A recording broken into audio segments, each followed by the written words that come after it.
बैठ के विमर्श करते हैं कि बहुत बेरोजगारी है, अंबानी है, अडानी है, किसान परेशान है, आत्महत्या है, लेकिन एक विमर्श चलता है कि मदरसों के सर्वे हो जाएंगे, फिर समान नागरिक संहिता आ जाएगी और फिर वगैरह वगैरह हो जाएगा। फिर लोग कहेंगे कुछ भी हो जाए, लेकिन देखो तुम्हारा देश कम से कम एक दूसरे धर्म के मानने वालों का राष्ट्र तो नहीं बन गया। ये जो धर्म का मुद्दा है, फिर ये सारे मुद्दों पे भारी पड़ जाता है, ये हमने देखा। या फिर कोई पुलवामा हो जाता है, या फिर कोई सर्जिकल स्ट्राइक हो जाती है, जो दिनेश जी इशारा कर रहे थे। तो दो सवाल है, क्या काट की हांडी बार बार चढ़ सकती है? ये देश इतनी विषम परिस्थितियों के बावजूद क्या अपनी सारी परेशानियां भूल सकता है? और आज की तारीख में जो ब्रांड मोदी है, क्या उसका मुकाबला कर पाएगा विपक्ष? एनडीए बनाम यूपीए, भारी कौन रहेगा? देखिए संजय जी, अभी आपने कहा कि भाई चांद, लेकिन वाकई हमारी स्थिति चांद जैसी है, क्योंकि चांद रोशनी सूरज से लेता है। और जिसको मैं पत्रकारिता में गुरु मानता हूं, जिनके चरण छूता हूं, वो राजेश भाई सामने बैठे। तो जब राजेश भाई होते हैं तो हम अक्सर राजेश भाई के घर जब भी जमावड़ा होता है संजय भाई, तो वहां पे मैं सब जगह बहुत बोलने के लिए जाना जाता हूँ, बहुत बोलता रहता है अशोक वानखेड़े, लेकिन वो एक जगह है जहाँ मैं चुप करके सुनता हूँ, क्योंकि इंफॉर्मेशन इतनी होती है, रिसर्च इतना होता है, फील्ड वर्क इतना किया हुआ है, जो हमारे सामने, मतलब हम उनके सामने कुछ भी नहीं। और दूसरी तरफ दिनेश ओरा जी है, जो सरकार में रहते हुए सरकार की बाजू भी जानते हैं, और उसके बाद डिलीवरी किसको कहते हैं उन्होंने डिलीवरी करते हुए देखा है। लोगों को जब चीजें मिलती नहीं तो उनका आक्रोश भी उन्होंने झेला है।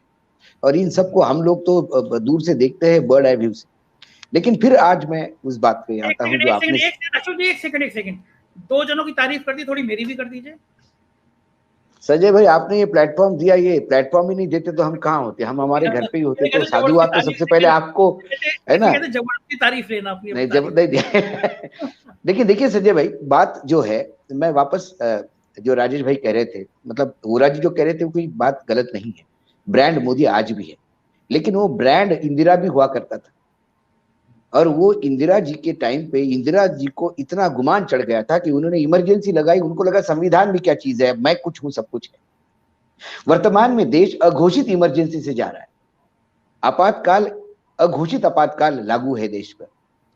आप कुछ बोलोगे तो आप पे कार्रवाई होगी। राहुल गांधी पदयात्रा क्या निकालते हैं तो एक केस, एक नोटिस चला जाता है चाइल्ड वो राइट्स की तरफ से कि बच्चे क्यों हैं आपके साथ। अरे भाई, बच्चे क्या, प्रधानमंत्री के 15 अगस्त के दिन बच्चे गश्त खा के गिर जाते हैं नीचे बेचारे, वो धूप में बैठे बैठे इतने उमस में, तो क्या वो भी गुनाह है क्या?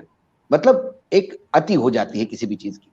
रही ब्रांड की बात, मुझे लगता है कि बीजेपी और मोदी, इनका एक कैंपेन, इसके पहले भी देश में, जैसा ओरा जी ने कहा कि पिछला समय हम नहीं टैली कर सकते, क्योंकि तब संचार के माध्यम इतने नहीं थे।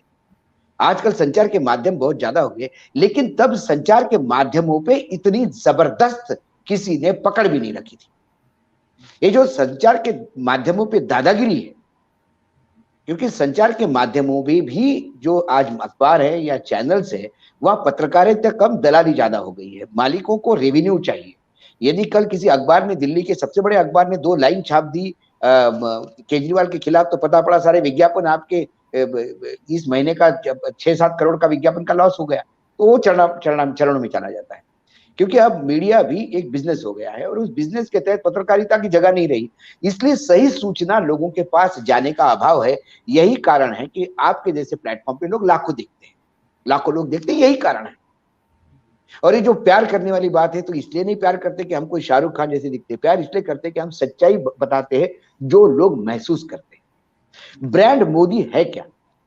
एक गुजरात, एक उत्तर प्रदेश और एक आसाम छोड़ा, बड़े राज्यों में, बाकी उत्तराखंड हिमाचल छोड़ दीजिए, 5-5 सीट 6-6 सीट वाले, तो कौन सी जगह है जो अपने बलबूते पे सरकार पे आए? हर जगह उधार का सिंदूर तोड़ फोड़ करके आप सत्ता में आते हो। आप चुनाव जीतते हो तो सरकार बनाते हो, आप चुनाव हारते हो तो डेफिनेटली सरकार बनाते हो। तो ये आपका सक्सेस नहीं है, ये आपका ईडी, इनकम टैक्स, सीबीआई और अथाह धन जो आप फेंकते हो मार्केट में, उसके बलबूते पे ये सारी चीजें यदि कल आपके पास अवेलेबल होगी तो आप मोदी से बड़ा ब्रांड बन जाएंगे। इसलिए राजनीतिक रूप से जनमानस के मस्तिष्क पे राज करने वाला नेता मैं मोदी को नहीं मानता। उसके कई कारण हैं। मतलब आपको इंटरव्यू भी देना है मीडिया में तो आपको अक्षय कुमार चाहिए, क्योंकि अक्षय कुमार का भी एक फॉलोइंग है। वो राजेश बादल जी को, हम हमारे तरफ से भेजते हैं राजेश बादल जी को, खुला ऑफर आज। बादल जी जाएंगे, इंटरव्यू करेंगे। बादल जी तो एग्रेसिव नहीं है, बहुत माइल्ड स्वभाव के माने जाते हैं। आप दीजिए जगह। आप तो राजेश बादल को राज्यसभा में भी सहन नहीं कर सकते, क्योंकि वो राज्यसभा में थे तो उपराष्ट्रपति के अंडर वो चैनल आता था, तो वो पत्रकारिता को जिंदा रखाए हुए थे। ठीक बात। तो आपको ये लोग नहीं चाहिए, इसलिए मैं उनको बड़ा ब्रांड नहीं मानता। ये थोपा गया ब्रांड है अपने ऊपर। जो ब्रांड पैदा होता वो जवाहरलाल नेहरू का ब्रांड था। He was born as a brand। एक ने ब्रांड अचीव किया, वो इंदिरा गांधी थी। ये जबरन ब्रांड थोपा गया है देश पे। यदि इतना ही बड़ा ब्रांड है तो फिर 150 सीटें ले आना चाहिए थी गुजरात में। सोलंकी जी का 149 का रिकॉर्ड क्यों नहीं तोड़ पाते? जिस पार्टी को समाप्त कर दिया उस पार्टी ने आके आपको 99 पे रोक दिया। आपके यहां 28 साल से गुजरात में आप राज कर रहे हो, तो आपको पूरी की पूरी कैबिनेट बदलने की जरूरत नहीं थी, क्योंकि आप तो राम राज्य कर रहे हो। एंटी इनकम्बेंसी तो है ही नहीं। जब जनता के सामने डिलीवरी देंगे तो वो कैबिनेट नहीं बदलते। केसीआर अपनी कैबिनेट नहीं बदलता, क्योंकि वो डिलीवरी देता है। वो उतना ही चौड़ा होकर 7 लोगों के पास जाता है और जितनी सीटें चाहिए उससे ज्यादा ही सीट लोग देते हैं, क्योंकि डिलीवरी है। लोगों को आप डिलीवरेंस चाहिए, क्योंकि संचार माध्यम ये भी बताते हैं कि दूसरे राज्यों में डिलीवरी कैसी हो रही है। क्या आप आज महाराष्ट्र में बीजेपी की जो सरकार है, एकनाथ शिंदे वाली, वो सबसे संकट के दौर में गुजर रही है 2 दिन से, जब से 2 लाख करोड़ का वेदांता के प्रोजेक्ट गुजरात हाईजैक हुआ है। 2 बार अल्टीमेटली आज फिर उनको एक स्टेटमेंट रिलीज करना पड़ा कि मैं स्वयं देवेंद्र फडणवीस जी और राणे जी को लेके फिर एक बार जाएंगे हम प्रधानमंत्री को मिलने कि साहब वेदांता को वापस कर दो। महाराष्ट्र में इसके प्रतिसाद उमटे हैं। वह ब्रांड मोदी नहीं चला। आज ब्रांड मोदी निगेटिव ब्रांड हो गया है कि जिसने महाराष्ट्र के मुंह का निवाला छीना। 1.5 लाख लोगों के रोजगार मिलने वाले थे। तळेगांव में 111 एकड़ की जमीन अलॉट हो गई थी और ये प्रोजेक्ट चला गया। तब ब्रांड मोदी काम नहीं करेगा। आप कहते हैं कि हिंदुत्व, बार बार आप सभी कहते हैं कि हिंदू मुसलमान हो जाएगा, हिंदू मुसलमान हो जाएगा।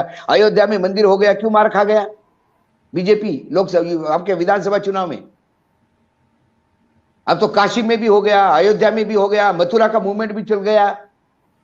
अखिलेश जी को तो 5 ही सीटें मिलनी चाहिए थी, 125 कैसे पहुंचे? मूल स्वरूप लोगों को लग रहा था कि इस आदमी को टक्कर देना नहीं। बोले कोई राजनीतिक मैनेजमेंट है, पैसा फेंकते हैं, ईडी की व्यवस्था करते हैं, लोग पस्त हो जाते हैं, विपक्ष में दम नहीं है। पहली नकेल डाली ममता बनर्जी ने।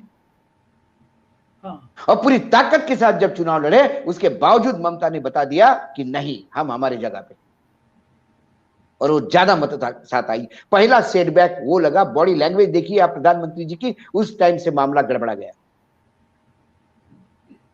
उसके बाद बिहार ने दूसरा झटका दिया और बता दिया कि जो राजनीति आप जानते हैं वो राजनीति के खिलाड़ी बाकी भी है, लेकिन कोई खिलौनी राजनीति नहीं करता। कुत्ते को लात मारना सभी जानते हैं, लेकिन मानवता की दृष्टि से कोई हप हप करते ऐसा हवा में हाथ घुमाता है, और कोई आके लात मारता है तो उसको गुमान होता है कि कुत्ते को सिर्फ मैं ही मारता हूं, मैं, बाकी सब डरते हैं। डरते नहीं, वो ह्यूमैनिटी है, मानवता है, कुछ नैतिकता है। आपने पार्टी तोड़ने का प्रयास किया, उन्होंने पार्टी तोड़ दी। आज गोवा में, सही कह रहे थे राजेश भाई, कहां है सरकार? गोवा में 12 मंत्री हैं अभी। 12 मंत्री में से सिर्फ 2 मंत्री बीजेपी के हैं, एक देसाई और एक सावंत। बाकी सब उधार का सिंदूर है, कांग्रेसी है। तो नाम बीजेपी का, राज कांग्रेस का। आपका नाम ये अच्छा है, आपने उधार का सिंदूर रखा, नहीं बड़ा हिट हो रहा है नाम। तो अच्छा संजय भाई, अशोक जी, इसका नाम भारतीय जनता पार्टी का नाम भारतीय कांग्रेस जनता पार्टी भी हो सकता है ना। नहीं नहीं, अभी तो महाराष्ट्र में तो जब बात होती है बीजेपी की, तो बात ऐसी होती है, बीजेपी ब्रैकेट में कांग्रेस, बीजेपी ब्रैकेट में सेना, बीजेपी ब्रैकेट में राष्ट्रवादी, बीजेपी ब्रैकेट में मनसे। बोले वो उसका चुनाव, बोले नहीं वो तो बीजेपी कांग्रेस है ना। मतलब बीजेपी कांग्रेस मतलब, अरे वो कांग्रेस से आए हुए बीजेपी वाले हैं ना, वो अलग रहते हैं। तो ओरिजिनल बीजेपी कहां है? तो पूना के सांसद ने इंटरव्यू दे दिया गणपति के टाइम पे कि ओरिजिनल कार्यकर्ता ही नहीं बचा। कार्यकर्ता आएगा क्यों? वो पहले कांग्रेस में जाएगा, वहां से बीजेपी में आएगा तो कारपोरेटर बनेगा। ठीक बात है। तो ये सारा जो ये एक बार दो बार आप कर सकते हो। अब दो बार आप, पहली बार आपने बोला था मुझे उनको 60 साल दीजिए, मुझे 60 महीने चाहिए, लोगों ने दे दिए। उन्होंने कहा कि मुझे थोड़ा और टाइम चाहिए, लोगों ने 5 साल और दे दी। अब क्या कहोगे, अब 5 साल क्यों चाहिए? इन 8 सालों में आपने क्या किया? 8 सालों में क्या देश का इन्वेस्टमेंट जो आप बोलते वो हो रहा है?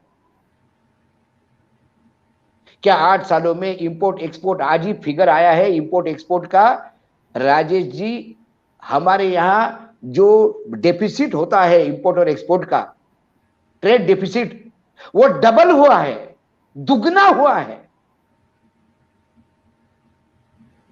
11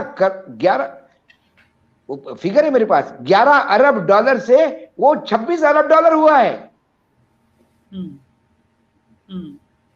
देश पे कर्जा बढ़ रहा है, बेरोजगारी के आंकड़े समझ के परे हैं। आप बोलते हो कि इन्वेस्टमेंट आ रहा है, तो कहां आ रहा है? आप कहते हो कि इंडस्ट्रीज में नौकरियां हैं, तो कहां है? पकौड़े तलने को नौकरी कह रहे हो तो बात अलग है। सही बात है, वो उनके लिए तो बैंकिंग सिस्टम चरमरा गई है। स्टॉक मार्केट का इंडेक्स दिखा के आप ये नहीं कह सकते हो कि वो भूखमरी का इंडेक्स कहां गया। महंगाई, रिटेल महंगाई फिर 7% पे आ गई है अगस्त की। सरकार के ही आंकड़े बताती है कि सरकार कितनी नंगी है। चाहे एजुकेशन सेक्टर ले लो, चाहे इन्वेस्टमेंट ले लो, कुछ ले लो। तो ये सारी बातें। दूसरी बात, ये जो बार बार पहले था कांग्रेस विपक्ष, कांग्रेस मुक्त भारत की बात कर रहे थे आप, बाद में आपने कहा कि रीजनल पार्टी मुक्त भारत। तो इस देश की सारी रीजनल पार्टी एकदम कॉन्शियस हो गई। फिर बंगाल से लेके तेलंगाना तक और आंध्र प्रदेश तक और तमिलनाडु तक सब ने अपने अब पोजीशन टाइट कर लिए, पोजीशन पे आ गए हैं। और सबको समझ में आ गया है कि जीएसटी लागू करने के बाद हम देश के केंद्र सरकार के सामने भिखारी बन के जाते हैं। यदि हम याचक के जगह छीनने वाले बने तो ही हमारी ताकत हो सकती है, और वो ताकत आपको लोकसभा में दिखानी होगी। बिल्कुल सही बात। मैं ये नहीं चाहता कि, मैं ये नहीं कहता हूं कि आने वाले समय में 2024 में बीजेपी हार जाएगी। बीजेपी सबसे बड़ी पार्टी होगी, 220 230 सीटें आ गई तो क्या करेंगे? कहां से सीटें लाएंगे? आपको फिर रीजनल पार्टीज और एनडीए का सही मायने में गठन होगा। वर्तमान में एनडीए मजाक है, जहां खुद के आज बीजेपी के बड़े नेता की ही कोई हैसियत नहीं रह गई है इन दोनों के सामने, तो एनडीए की पार्टनर की क्या हैसियत होगी? अच्छा अशोक जी, अगर एनडीए का गठन होता है, 220 230 सीटें तक आती हैं, एनडीए रूप लेता है, तो फिर एनडीए का नेता बीजेपी से कोई बनता है तो कौन होगा? वो मोदी को तो स्वीकार नहीं होंगे ना। फिर कोई भी होगा, राजनाथ भी हो सकते हैं, गडकरी भी हो सकते हैं, कोई भी हो सकता है।